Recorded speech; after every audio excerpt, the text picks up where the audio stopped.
Hello everyone, this is Mohit Joshi here again. And इस video में हम लोग बात करने वाले हैं डीपीएसपी का जो ये लास्ट वीडियो है। इससे पहले कि आई होप आप लोगों ने सारे वीडियोस देखे होंगे। लेक्चर नंबर 26 है मंथन आईएएस यूट्यूब चैनल के अंदर आप मुझे देख रहे हैं। साथ ही साथ टेलीग्राम ये लिंक दिया हुआ है, यहाँ पर लिंक डिस्क्रिप्शन में है, यहाँ पर नाम दिया हुआ है मंथन आईएएस क्लास। इस क्लास का पीडीएफ या जितनी भी प्रीवियस क्लासेज हमारी हुई हैं उनका पीडीएफ अगर चाहिए तो आप इस चैनल पर जाकर, टेलीग्राम के अंदर है, वहाँ पर जाके ज्वाइन करना मत भूलिएगा, क्योंकि यहाँ पे पीडीएफ और जितनी भी वीडियोज आती हैं उसके सारे अपडेट्स यहाँ मिल जाते हैं। मेरा नाम है मोहित जोशी और चलिए आज की क्लास को शुरू करते हैं बिना किसी लेट लपाट के। ओके, तो हम लोग क्या पढ़ रहे थे? हम लोग डीपीएससी पढ़ रहे थे, मीन्स हम लोग पढ़ रहे थे DPSC part number 4। Okay, part number 4 36 से लेकर 51 तक लाया करता है पार्ट नंबर 4 के अंदर। एंड साथ ही साथ हमारे इंडियन कॉन्स्टिट्यूशन के अंदर ये पार्ट नंबर 4 के अंदर है। एंड इसको जो कॉपी किया हमने स्पेनिश कॉन्स्टिट्यूशन से किया है और स्पेनिश से आयरलैंड ने किया है, आयरलैंड से ही हमने किया है। मीन्स क्या, स्पेन ने अपनाया था, स्पेन से हमारे आयरलैंड के पास आया, आयरलैंड से हमारे पास आया। ओके, साथ ही साथ अगर बात करें ना इसकी, तो जो इंडियन गवर्नमेंट एक्ट था आपके 1935, ठीक है, इसके अंदर एक पूरा एक चैप्टर था instrument of instructions, instrument of instructions करके एक चैप्टर था। उसके अंदर भी डीपीएसपीज थे, कुछ डीपीएसपीज को हमने वहाँ से भी उठाया हुआ है। ओके, बात करें सब्रो कमेटी ने दो तरह की दो कैटेगरी थी, दो कैटेगरी के इंडिविजुअल राइट्स देने की बात की थी, जस्टिसेबल एंड नॉन जस्टिसेबल। ये हम रिवीजन कर रहे हैं, ये हमारी क्लास का आज मेन टॉपिक नहीं है, मेन टॉपिक जस्ट आने वाला है। मुझे सिर्फ 2 मिनट दीजिए इसको रिवीजन करने के लिए, बहुत फास्ट हम लोग भागने वाले हैं रिवीजन। ओके, उसके बाद आराम से चलेंगे।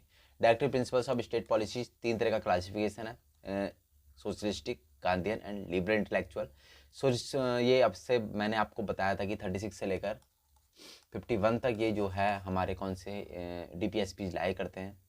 36 के अंदर डेफिनेशन दी गई है, जैसे कि एज इट इज कहाँ दी गई थी, पार्ट नंबर 3 के अंदर, आर्टिकल नंबर 12 के अंदर दी गई थी।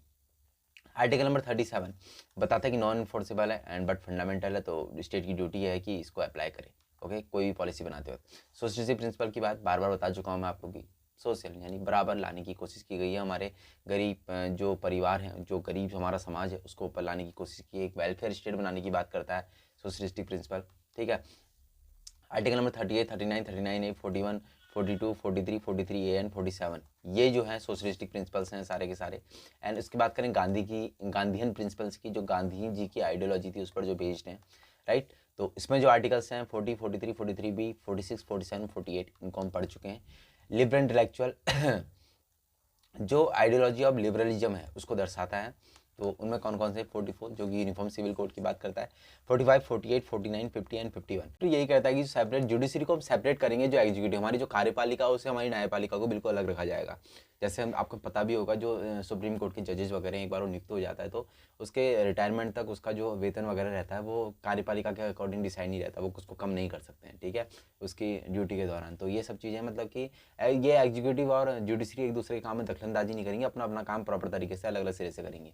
तो ये चीज़ कही गई है हमारे यहाँ आर्टिकल नंबर 50 के अंदर। जबकि एग्जीक्यूटिव और लेजिस्लेटिव हमारे यहाँ क्या करते हैं, ओवरलैप करते हैं, बट जुडिशरी अलग है, ध्यान रखिएगा। आर्टिकल नंबर 50 जुडिशरी को अलग करता है, बट लेकिन ध्यान रखिएगा कई बार आपसे फंसा सकता है क्वेश्चन में कि हमारे यहाँ हमारे देश के अंदर जुडिशरी, एग्जीक्यूटिव और लेजिस्लेटिव बिल्कुल अलग अलग है, एक अलग अलग तरीके से काम करते हैं। नो, ठीक है, एग्जीक्यूटिव और लेजिस्लेटिव हमारे यहाँ एक तरह से ओवरलैपिंग करते हैं साथ में, लेकिन जुडिशरी अलग है।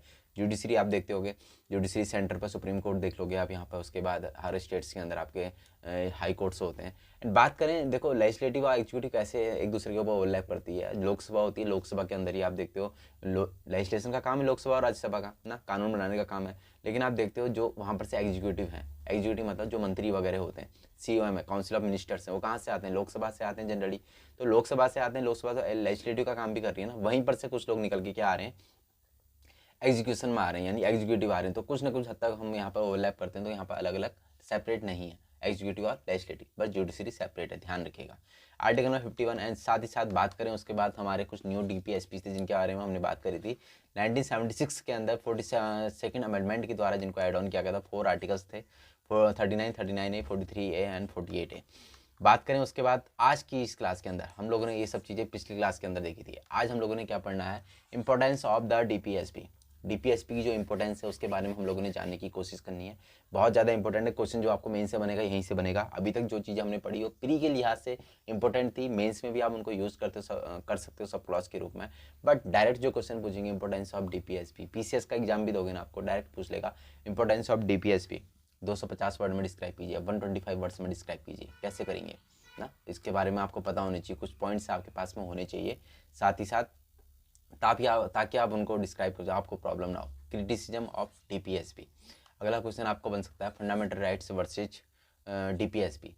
ठीक है, इस तरह के क्वेश्चंस बन सकते हैं। तो इन्हीं तीनों क्वेश्चंस को हम लोग अपने डीपीएसपी वाले चैप्टर को समापन किया, और जैसे कहते हैं ना, समापन में एक बढ़िया डोज देना, उस डोज की तरह इनको यूज़ करेंगे। देन उसके बाद हम लोग मूव करेंगे हमारा नेक्स्ट पार्ट के अंदर, कॉन्स्टिट्यूशन के। ओके, देखो इंपॉर्टेंस ऑफ डीपीएसपी, इंपॉर्टेंस क्या है डीपीएसपी की।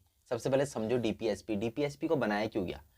डीपीएसपी से पहले हम लोग देखते हैं क्या फंडामेंटल राइट्स हमारे पास में है। फंडामेंटल राइट्स जो कि हमारे पॉलिटिकल जो डिलेमा है, हमारा पॉलिटिकल डेमोक्रेसी को इस्टेब्लिश करने के लिए हमारे फंडामेंटल राइट्स दिए गए हैं, जो कि जुडिशियल है। बट इंपॉर्टेंस उसके बाद हमने डीपीएसपी दे दिया। हमने सबरो कमेटी की बात की थी 1945 के अंदर, जिसने रिकमेंड किया था कि दो तरह के हमारे पास इंडिविजुअल राइट्स होने चाहिए, राइट। लेकिन इंडिविजुअल राइट्स तो होने चाहिए, कौन कौन से? एक हमने कहा जस्टिसेबल होने चाहिए, एक नॉन जस्टिसेबल होने चाहिए। जस्टिसेबल बोले तो फंडामेंटल राइट, नॉन जस्टिसेबल बोले तो डीपीएसपी। सबरो कमेटी की बात याद है ना, हमने पढ़ा था लास्ट क्लास के अंदर। देखो फर्स्ट अगर इंपॉर्टेंस, देखो सबसे पहले हम अगर इंपॉर्टेंस ऑफ डीपीएसपी की बात करें, देखो सबसे पहले अगर हम इंपॉर्टेंस की बात करें डीपीएसपी की, डीपीएसपी से पहले हम लोगों ने देखा था फंडामेंटल राइट्स होते हैं, राइट। तो फंडामेंटल राइट्स जो होते हैं वो किसकी बात करें? पॉलिटिकल राइट्स की बात कर रहे थे, हमें पॉलिटिकल राइट्स दे रहे थे, राइट, जो कि आसान है देना कंपैरिजन करें। अगर हम इकोनॉमिक और सोशल राइट्स की बात करें तो हमें डीपीएसपी क्या दे रहे हैं? सोशल इकोनॉमिक राइट्स देते हैं। तो पहली बात क्या, हमें फर्स्ट ऑफ ऑल यही मिल रहा है, क्या मिल रहा है? सोशल इकोनॉमिक राइट्स मिल रहे हैं। ओके, दूसरी बात करें क्या, किस चीज़ की? हमें ह्यूमन राइट्स मिलते हैं। ह्यूमन राइट्स किसके थ्रू मिलते हैं? किसके थ्रू? डीपीएसपी के थ्रू। ह्यूमन राइट्स बोले तो कोई भी मानव की कोई भी वर्किंग कंडीशन में रहने के लिए जो एक इंसान के पास में, ह्यूमन के पास में जो राइट्स होने चाहिए, वो हमें डीपीएसपी के थ्रू डायरेक्टली मिलते हैं, जो कि नॉन जुडिशियबल है। बट ध्यान रखिएगा, ठीक है, लेकिन ध्यान रखिए मैंडेटरी है उन किसी भी पॉलिसीज़ को बनाते वक्त स्टेट को इन चीज़ को अप्लाई करना। बिना इनको अप्लाई करे कोई भी पॉलिसी वो बना नहीं सकते हैं।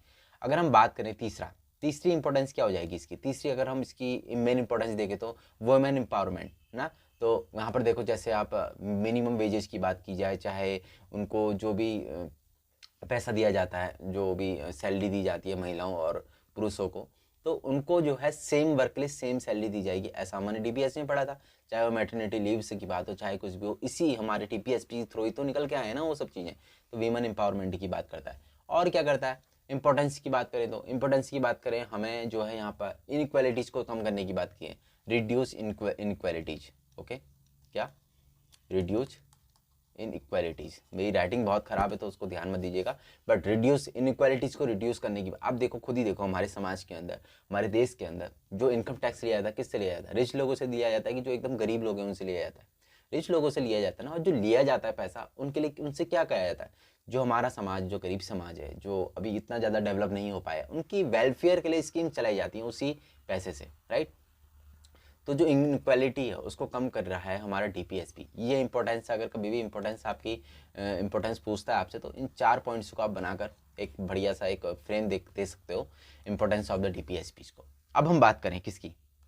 अगर हम बात करें क्रिटिसिज्म ऑफ डीपीएसपी की, डीपीएसपी का बहुत ज़्यादा क्रिटिसिज्म भी होता है। क्यों? पहली बात अगर करें, इलॉजिकल जो है इसका अरेंजमेंट है, इलॉजिकल अरेंजमेंट है। मतलब कहीं भी जो हमारे पॉलिटिकल साइंटिस्ट है कह सकते हैं उन्हें, या फिर जो भी पॉलिटिकल एडवाइजर्स हैं, ये लोग क्रिटिसाइज भी करते हैं कुछ हद तक कि ये ना इलॉजिकली अरेंज करके कहीं पर भी कोई भी डीपीएसपी इन लोगों ने डाल दिया है। उसके बाद करें, इसमें नो लीगल फोर्स नहीं है कोई भी ना। आप ठीक है, आपने बना तो दिए डीपीएसपी, कई लोगों का कहना है कि आपने क्या कर रखा है, आपने सिर्फ पन्नों को भरने के लिए, सिर्फ हमारी मोटी सी कॉन्स्टिट्यूशन की बुक है उनको भरने के लिए आप लोगों ने क्या कुछ भी लिख रहे हैं, ठीक है, उनमें आपने डीपीएसपी डाल दी है। बट ऐसा नहीं है, ठीक है। क्या लीगल फोर्स से जरूर नहीं है इसके अंदर? क्यों नहीं है उसको भी समझना जरूरी है। देखो हमारी कंट्री जो है ना, 1947 की अगर हम बात करें तो बहुत ज़्यादा गरीब थी भाई, ठीक है, बहुत ज़्यादा गरीब थी। उससे पहले 200 सालों तक अंग्रेज़ों ने हमारे यहाँ शासन किया, राइट। 200 सालों तक अंग्रेज़ों ने शासन किया, उससे पहले भी बहुत ज़्यादा अच्छे हालात नहीं थे हमारे, ठीक है। नादिर साहब, ये सबको तो आप जानते हो ना, कितना हमें यहाँ पर जो है अहमद साहब अब्दाली हो गया, चाहे नादिर साहब, इन लोगों ने बहुत अच्छे से लूटा, राइट। तो लूटा तो उसके बाद कंडीशन वैसी ही खराब थी, उसके बाद अंग्रेज और इसी का सिर पूरी करने आ गए, तो हालात बहुत बुरे थे। तो उस कंडीशन में हम इस पर लीगल फोर्स अगर बना देते तो हमारी तो न्यायपालिका, आपको पता ही क्या रहता है वहाँ पेंडिंग केसेस के हालात आपने देखे, तो हर कोई लीगली वहाँ पर पहुँच जाता। बट ऐसा नहीं है। क्यों? क्योंकि वहाँ पर इन्होंने बोला है कि आपकी इकोनॉमिक कैपेसिटी पर जो है डिपेंड करते हैं हमारे जो DPSP जो उनको लागू करना ना करना। लाइक जैसे समझो कि जैसे हमारा राइट टू एजुकेशन, राइट, हम लोग DPSP के अंदर पढ़ा था 45 के अंदर कि हमें जो है लोगों को एजुकेशन देनी है ना। अभी भी हम नहीं दे पाए, अभी भी हम सिर्फ जो है राइट टू एजुकेशन हमारे पास है, आर्टिकल नंबर 21 है, हम कहते हैं, ठीक है। लेकिन 6 साल से 14 साल के बच्चों को ही तो है, और प्राइमरी एजुकेशन ही तो है। अभी भी हायर एजुकेशन अगर आपको MA BA करना हो, क्या फ्री में आपको या BTech करना है, आपको MBBS करना है, क्या फ्री में आप कर सकते हो? नहीं कर सकते, क्योंकि वो आपका राइट है, बट वो आपका फंडामेंटल राइट नहीं है, ठीक है। फंडामेंटल राइट होता है तो आपको फ्री में, फ्री टू एजुकेशन की बात कर रहा हूँ मैं, ठीक है, फ्री ऑफ कॉस्ट जो एजुकेशन होती है। राइट टू एजुकेशन आपके पास में है, but right to free education नहीं है। फ्री एजुकेशन कहाँ है? सिर्फ 6 साल से 14 साल के बच्चों को गवर्नमेंट स्कूल्स के अंदर आप वहाँ पर एडमिशन ले सकते हैं। तो अगर लीगल फोर्स, इसको देखो, अभी भी देखो यहाँ पर, समझो अगर ये चीज़ पहले से थी ना, आर्टिकल नंबर 45 ये बोलता था, लेकिन हमने 2002 के अंदर जाके इसको DPSC बनाया, 21A के अंदर डाला। क्यों? तब तक हम नहीं दे सकते थे उस टाइम में भाई, हम लोग नहीं कर सकते थे कि हम हर बच्चे को फ्री में एजुकेशन दे पाए। हमें लगा 2002 के अंदर कि हम दे सकते हैं, तो हमने दिया ना 21A के अंदर। तो ये सब चीज़ें जो है ध्यान रखिएगा, इलॉजिकल अरेंजमेंट है आपके, नो लीगल फोर्स है। एक चीज़ और बोली जाती है लीगल फोर्स के अलावा, एक चीज़ और ध्यान रखिएगा कि लीगल, इसको जो है ना न्यू ईयर रिजोल्यूशन भी कहते हैं। न्यू ईयर रिजोल्यूशन मतलब जैसे हम लोग कहते हैं ना, हम लोग ने 1 जनवरी को बोला कि हाँ इस साल हम ये करेंगे, ये करेंगे, बहुत सारे हमने हमने अपनी लाइफ के अंदर इतने सारे चेंजेस लाएंगे। 2 जनवरी को क्या होता है, वो सारे फ्लॉप हो जाते हैं, राइट। ऐसे ही बोला गया है कि हाँ DPSP क्या है, मैनिफेस्टो एक तरह से आप जो है पूरा उसको कर सकते हो। मैनिफेस्टो आपने बना दिया है, हर पार्टी का आप देखोगे ना मैनिफेस्टो जो आता है चुनाव से पहले, वो यही DPSP पर डिपेंड रहते हैं, ठीक है। आज भी मतलब वो DPSP हम अचीव कर ही नहीं पाए हैं, जिनको नहीं तो जो पार्टीज हैं वो थोड़ी ना आज की डेट में DPSP को फॉलो करती। इसके अलावा बात करें कंजर्वेटिव एंड ऑर्थोडॉक्स इनको बताया जाता है, मीन्स ये आउट ऑफ डेटेड हैं, इनको ऐसा मानना है बहुत सारे जो क्रिटिसिज्म करने वाले हैं इसका, वो लोग कहते हैं कि देखो ये आउट ऑफ डेटेड है। लाइक जैसे हम लोग बैन लगाते हैं इंटॉक्सिकेटिंग ड्रिंक्स के अंदर, हमने पढ़ा था ना DPSP के अंदर। तो आज की डेट में ये चीज़ नहीं होनी चाहिए, ऐसा उन लोगों का कहना है कि देखो इंटॉक्सिकेटिंग व्यक्ति है यार, इंसान की अपनी मर्जी है, वो कुछ पिए ना पिए उसकी मर्जी है। तो इंटॉक्सिकेटिंग ड्रिंक्स को बैन करना आज की डेट में आउटडेटेड है, ऐसा उन लोगों का बोलना है, ठीक है। और अगर बात करें कुछ कन्फ्यूजन और कॉन्फ्लिक्ट्स भी क्रिएट होते हैं DPSP के थ्रू। कैसे? लाइक जैसे स्टेट है और सेंटर है। सेंटर को DPSP फॉलो करवाने, और वो किससे कहेगा? स्टेट को कहेगा। देखो DPSP बहुत सारे हैं, राइट। तो सेंटर की आइडियोलॉजी हो सकती है कि मैं इन DPSP को फॉलो करवाऊँ, बट स्टेट हो सकता है कि नहीं, मेरे को इन DPSP पे काम नहीं करना, मेरे को इन वाले DPSP पे काम करना है, ठीक है। तो लेकिन आपको पता है अगर सेंट्रल कह रहा है तो स्टेट को मानना पड़ेगा। क्यों मानना पड़ेगा? आर्टिकल 356 से याद करो क्या बताया था। आर्टिकल 356 प्रेसिडेंट रूल की बात करता है, ठीक है। 65 के अंदर क्या कहा गया? अगर कोई स्टेट नहीं मानता है तो वहाँ पर प्रेसिडेंट रूल लगाया जा सकता है। 356 के थ्रू प्रेसिडेंट रूल लगा दिया जाएगा वहाँ पे। तो स्टेट के लिए वहाँ पर दिक्कत हो जाती है ना, वो मैंडेटरी है वहाँ पर स्टेट को भी उसकी बात मानना है, स्टेट की बात को मानना। स्टेट नहीं मानेगा तो फिर दिक्कतें हो सकती हैं। तो ये चीज़ें हैं कुछ यहाँ पर, इस तरह का क्रिटिसिज्म होता है कि भैया देखो बहुत ज़्यादा क्रिटिसिज्म भी है, इंपॉर्टेंस भी है। लीगल फोर्स क्यों नहीं है ये भी आप लोग समझ गए हो ना। अगर आपसे कोई कहे कि क्रिटिसिज्म करना है तो नो लीगल फोर्स बोल दो। अगर बोले कि भैया नो लीगल फोर्स क्या सच में गलत है, फिर वहाँ पर आपको उसको डिफेंड भी करना है। यही चीज़ आपको UPSC रिविजन में जो आपको स्ट्रॉन्ग बनाती है, ध्यान रखिएगा। अगर हम बात करें फंडामेंटल राइट्स वर्सेस DPSP के बारे में, फंडामेंटल राइट्स जो कि पार्ट नंबर 3 के अंदर, चलो एक चार्ट बना लेते हैं ना, इससे आपको थोड़ा दिक्कतें कम हो जाएंगी, राइट। इधर हम लोग DPSP को हटा देते हैं, इधर हम लोग देते हैं DPSP, राइट। तो देखो पहली बात करें, पार्ट नंबर 3 के अंदर है, पार्ट नंबर 4 के अंदर है, कोई डाउट नहीं है ना। पार्ट नंबर 3 के अंदर भी कहाँ है? 12 से लेकर 35 के अंदर है। जस्ट इसके बाद स्टार्ट होते हैं 36 के बाद 51 तक, ओके। DPSP जो फंडामेंटल राइट्स में हम डिफ्रेंशिएट कर रहे हैं, ओके। ध्यान रखिएगा, इसी तरीके से आपको पढ़ना भी है। हर चीज़ में तुलनात्मक अध्ययन करेंगे तो बहुत ज़्यादा मजा आएगा आपको। कंपैरेटिव स्टडी करनी चाहिए हमेशा आपको। फंडामेंटल राइट्स की बात करें, ये क्या है? लीगली इन्फोर्सेबल है, आप कोर्ट्स में जा सकते हो इनको इन्फोर्स कराने के लिए आर्टिकल नंबर 32 के थ्रू। लीगली इन्फोर्स नहीं करा सकते आप इनको ना, legally enforce, not legally enforceable, okay, not legally enforceable. और क्या बात करें फंडामेंटल राइट्स के बारे में, और क्या चीज़ है? ये आपको पॉलिटिकल जो डेमोक्रेसी है, पॉलिटिकल डेमोक्रेसी की बात करते हैं। ये सोशल और इकोनॉमिकल डेमोक्रेसी को इस्टेब्लिश करने के लिए बनाए गए, ओके। और क्या डिफरेंस है इनमें? और डिफरेंस इसके फंडामेंटल राइट्स आपके जो है एबॉलिश यानी सस्पेंड हो सकते हैं कौन कौन से 20 एंड 21 को छोड़कर ना, फंडामेंटल राइट्स को आपके छीना जा सकता है। बट डीपीएसपी कभी ख़त्म नहीं होते, ध्यान रखिएगा, कभी सस्पेंड नहीं होते, किसी भी कंडीशन में सस्पेंड नहीं होते। ओके, और क्या देख सकते हो फंडामेंटल राइट्स के अंदर, फंडामेंटल राइट्स से और जो आपके डीपीएसपी हैं क्या डिफरेंस है दोनों के बीच में। ये क्या है, स्टेट को एक नेगेटिव जो है अप्रोच, स्टेट के लिए नेगेटिव अप्रोच है। क्यों, स्टेट को रोकता है किसी काम को करने से ना, आप इस काम को नहीं कर सकते हो, आप लोगों पर ये नहीं कर सकते हो, आप किसी से ज़बरदस्ती काम नहीं करवा सकते हो ना। बट डीपीएसपी क्या कहता है, आपको ये काम करना है, ठीक है, ये पॉजिटिव एस्पेक्ट है उनके नज़रिए से कि आपको ये काम करना चाहिए, ठीक है, तो ये काम करना चाहिए, ये आपको करना चाहिए, ये आपको करना चाहिए, आपको ह्यूमन राइट्स के लिए काम करना चाहिए, आपको यूनिफॉर्म सिविल कोड बनाना चाहिए। यूनिफॉर्म सिविल कोड है क्या आज की डेट में? अभी भी हम नहीं कह सकते कि पूरे देश के अंदर यूनिफॉर्म सिविल कोड लागू होगा। हमारे अंदर यहाँ इतनी सारी कम्युनिटीज है, इतनी ज़्यादा डाइवर्सिटी है ना। अगर हम बात करें यहाँ पर, हमने जब बात की थी नॉन जो इन्फोर्सेबल हैं, ठीक है, नो लीगल, इनको जो है लीगली इन्फोर्स नहीं करवा सकते हैं, तो क्या ये सही है? देखो सही भी है, क्योंकि वहाँ पर मैंने आपको बताया गरीबी तो थी ना, गरीबी थी, साथ ही साथ डाइवर्सिटी भी तो इतनी ज़्यादा थी। आज की डेट में नहीं है क्या? हमारे यहाँ सारे रिलीजन के लोग रहते हैं, इतनी ज़्यादा डाइवर्सिटी है, इतनी ज़्यादा गरीबी है। और डाइवर्सिटी होने की वजह से क्या होता है कि जैसे मानो सपोज यूनिफॉर्म सिविल कोड की बात हो रही है, ठीक है, तो यूनिफॉर्म सिविल कोड का क्या मतलब है, जो सिविलियंस हैं हमारे यहाँ के, उनके लिए एक पर्टिकुलर सब्जेक्ट से रिलेटेड पर्टिकुलर कानून होना चाहिए, सभी लोग माने, सभी कम्युनिटी के लोग उस चीज़ को उनके ऊपर एप्लीकेबल हो। ऐसा नहीं कि हिंदूज़ के लिए अलग पर्सनल लॉ हो, मुस्लिम्स के लिए अलग पर्सनल लॉ हो, क्रिश्चियंस के लिए अलग पर्सनल लॉ हो, ऐसा नहीं होना चाहिए, ठीक है, इस तरह की बात करता है। तो ऐसा क्या पॉसिबल है, आपको लगता है आज की डेट में कि ऐसा हो सकता है कि सबके लिए एक और सभी जो है कम्युनिटीज़ के लोग उस चीज़ से लेकर एग्री हो जाएं? नहीं लगेगा, ओपीएस सी बात है। हालांकि बहुत कुछ राज्यों के अंदर यूनिफॉर्म सिविल कोड लागू हो चुका है, आप कमेंट बॉक्स में बताएंगे कौन से हैं, ठीक है। तो ये चीज़ें हैं फंडामेंटल राइट्स और डीपीएसपी के बारे में। आई होप आपको चीज़ें क्लियर भी होंगी।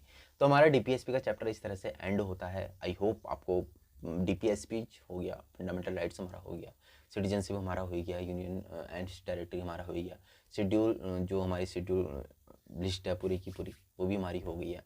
एंड साथ ही साथ बात करें, हमने फ्रेमिंग वगैरह देखी, सब चीज़ें देखी ना, मज़ा आया ना। तो मज़ा आया तो चैनल को सब्सक्राइब करना है, शेयर करना है, और जितने भी जो भी जानकार आपके लोग हैं, पढ़ने वाले लोग हैं, पढ़ाने वाले लोग हैं, उनके साथ भी को शेयर करो। बाय बाय, टेक केयर, मिलते हैं कल की क्लास के अंदर। कल एक नई कहानी शुरू करेंगे एंड बाय बाय, ओके।